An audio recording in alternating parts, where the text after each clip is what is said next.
Duty నుంచి ఇంటికి వెళ్తా అంటే ఇదిగో ఇట్లా కనిపించింది. ఇవి ఇట్లా ఎందుకు పెడతారో మీకు తెలుసా? మన పెద్దలు ఏం చెప్తారు, ఫర్ సపోజ్ ఇంట్లో ఒక వ్యక్తికి బాగాలేదు, ఫీవర్ లాంటివి వచ్చినప్పుడు హాస్పిటల్స్ కి తిప్పుతాం. ఏదో కారణం వల్ల హెల్త్ ఇష్యూ తొందరగా సెట్ అవ్వదు. తకినం పట్టడం అంటారు తెలుసా మీకు? స్థానికంగా ఉండే ఒక పెద్ద మనిషి నీ మీద ఎవరో కూర్చున్నారు, ఎవరికైనా చూపెట్టాలంటారు. ఇక మనోళ్ళు గాబరా పడిపోయి దగ్గరలో ఉండే పలానా ఆయన చూస్తాడు కదా, చలో పోదాం పని తీసుకొని పోతారు. ఆ పెద్ద ఆయన ఒక ముగ్గు పోసి ఒక నల్ల కోడి పెట్టి ఇవన్నీ పెట్టి ఇగో పలానా ఆయన నీ మీద కూర్చున్నాడు అని చెప్తాడు. ఇప్పుడు నేను ఎల్లగొడతా అని చెప్తాడు. చెప్పి వీపు మీద గట్టిగా 2 దెబ్బలు కొడతాడు. ఆ వ్యక్తి దయానికి స్పృహ తప్పి పడిపోతాడు. అప్పుడు మనం ఏమనుకుంటాం, మన మీద ఉన్నది వెళ్ళిపోయిందని అనుకుంటాం. కానీ నిజానికి మన భయాన్ని, మన అమాయకత్వాన్ని వాడు సొమ్ము చేసుకుంటాడు. ఇలాంటివి నమ్మి మంత్రాలు చేస్తున్నాడని భార్యాభర్తలను ఇద్దరిని కాల్చిన సందర్భం కూడా ఉన్నది.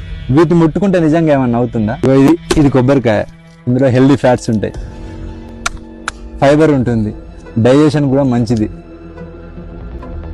హెయిర్ కూడా చాలా మంచిది. ఇది నిమ్మకాయ, ఇందులో విటమిన్ సి ఉంటుంది. అసలే ఎండలు ఎక్కువ కొడుతున్నాయి, కనబడితే నిమ్మరసం చేసుకుని తాగండి. ఇందులో యాంటీ ఆక్సిడెంట్స్ ఉంటాయి, మెటబాలిజం పెంచుతుంది, ఫ్యాట్ తగ్గడానికి కూడా ఉపయోగపడుతుంది. ఇలాంటి పదార్థాలను రోడ్డు మీద పడేయడం మన అజ్ఞానం మాత్రం. భయం, అజ్ఞానం మనల్ని బానిసలుగా మార్చేస్తుంది. దురదృష్టం ఏంటంటే మన నిర్ణయాలు మనం తీసుకుంటలేము, మన భయాలు తీసుకుంటున్నాయి. మూఢనమ్మకం మనిషిని బలహీనుడిగా చేస్తుంది, విజ్ఞానం మనిషిని శక్తివంతునిగా చేస్తుంది. ఆలోచించండి, నిజాన్ని మాత్రమే నమ్మండి, మూఢనమ్మకాలను కాదు. Thank you.